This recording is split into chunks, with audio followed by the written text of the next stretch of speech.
O São Paulo ter demitido o Crespo hoje soa tão absurdo quanto a própria demissão do Felipe Luiz no Flamengo. E isso por diversos fatores, mas antes de começar um pouco a analogia sobre essa tomada de decisão da diretoria do São Paulo, peço para você se inscrever aqui no canal, deixar o seu like se você curtiu o vídeo e também vou deixar minhas redes sociais aqui nos comentários para vocês também me seguirem, é claro, se vocês gostarem. Não gostou também? Tamo junto da mesma forma. Enfim, discorrendo um pouco sobre essa decisão aí que acabou tomando todo mundo de surpresa. A demissão, o São Paulo hoje do mais absoluto nada anunciou a demissão do técnico Hernan Crespo. E aí todo torcedor na cabeça vem aquele típico momento em que você se pergunta, pô, tava tudo tão tranquilo, né? Óbvio, tirando a questão da eliminação do Campeonato Paulista. Tudo tão tranquilo, tudo tão bem, e aí do nada, bum, vem o caos novamente e toma conta dos arredores, tanto da Barra Funda, quanto de Cutia, quanto do Morumbi. E, mano, cara, é até difícil você analisar uma tomada de decisão dessa, né? A gente vê muito aí que, bom, já surgiu o Alisson dando a opinião dele sobre o que aconteceu, já dando indireta nas redes sociais. Já vi aqui o Caleri e o Luciano agradecendo o Crespo. Vi também um dos integrantes da comissão técnica do Crespo, o Gustavo Nepote, acho que é treinador de goleiros, também apresentando alguns dados do que teve o São Paulo ali e também postando uma frase. E a primeira coisa que eu tenho a falar é que nunca mais eu acho que o Crespo vai querer trabalhar no São Paulo. Primeiro ponto é esse. Pela sacanagem que ele teve no primeiro comando dele, aí beleza, acho que o desempenho do São Paulo já não era tão bom, o São Paulo ele já não conseguia mais com que o São Paulo jogasse bola e ele já não tinha mais. é, Já era realmente um fim de ciclo naquele momento, apesar de muito curto. Só que o jeito que acontece a demissão dele não é inexplicável, mas é uma sacanagem com um trabalhador também. Porque do jeito que foi, no mesmo dia em que o Crespo estava saindo, era o dia que o Rogério Ceni estava se apresentando no São Paulo. Então, provavelmente eles acertaram com o Rogério Ceni antes de demitir o Crespo.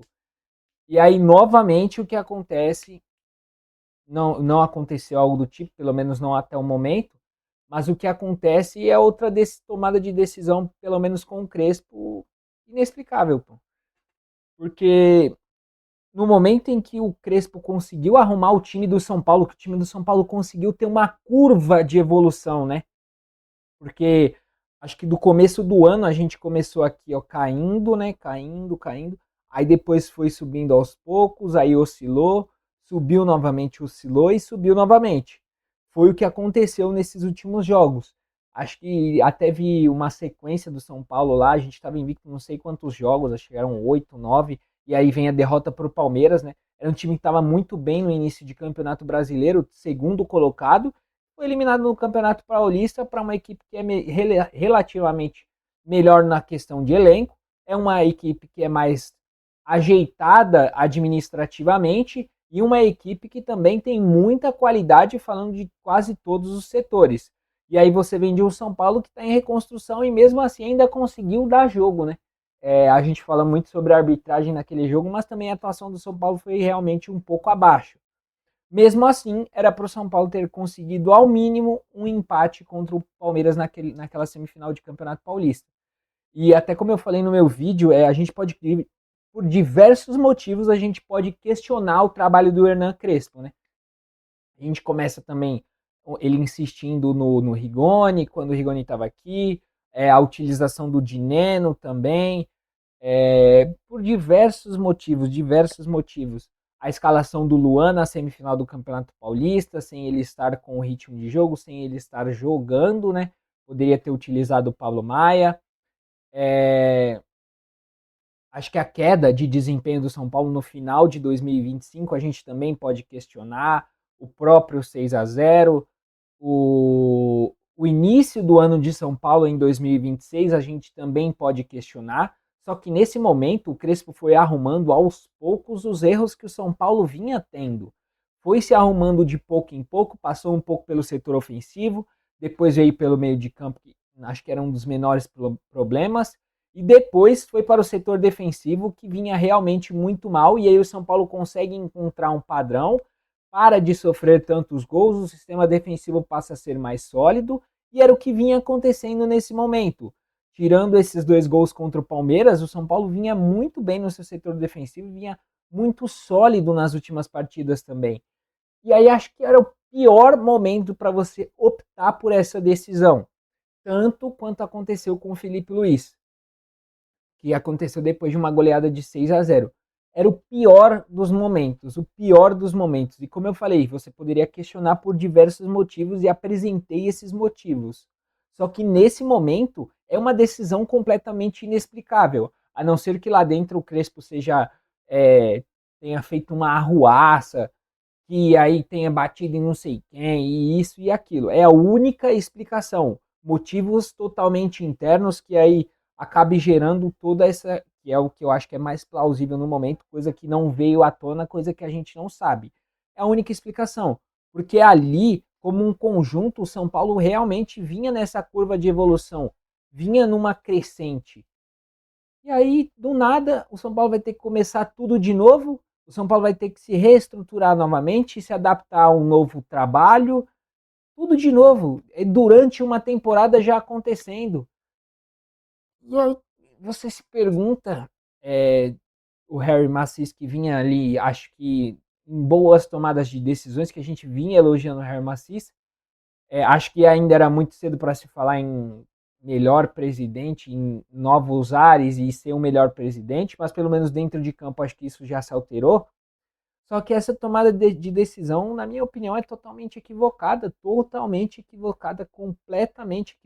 Não tem um porquê exatamente. Acho que você se ajustar com o cara, tentar dar um respaldo para ele, era completamente viável pelo momento que vinha o São Paulo. E aí, até pensando, pelo que vi muita gente falando, se o São Paulo pensa em priorizar o Brasileirão, talvez seja muito melhor do que você priorizar as Copas, pensando que você está jogando uma Sul-Americana. Acho que se você dividir entre Campeonato Brasileiro e Copa do Brasil, possa ser muito melhor. Acho que se você dividir entre os dois, se você bate uma semifinal de Copa do Brasil e ocupa um G4 do Campeonato Brasileiro, isso financeiramente e esportivamente, pelo momento que o São Paulo passa, já te dá um retorno muito maior. Obviamente, a gente quer ser campeão, tudo que o São Paulo entra em campo, a gente vai querer estar torcendo para o São Paulo conquistar títulos. Só que o momento pede um pouco mais de cautela quanto a isso, pelo momento que a gente vinha ultrapassando, por tudo que vinha acontecendo.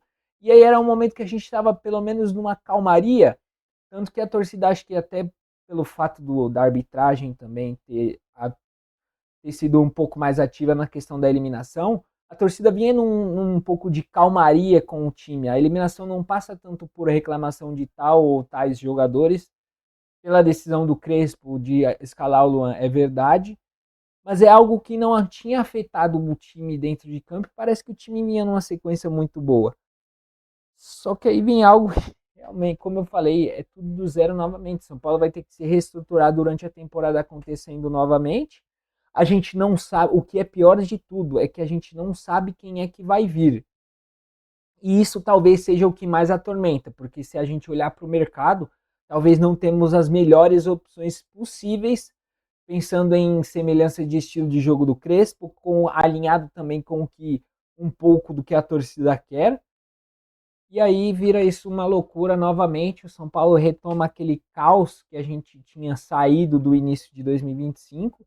E aí realmente vinha agora em novo, podemos dizer, novos ares.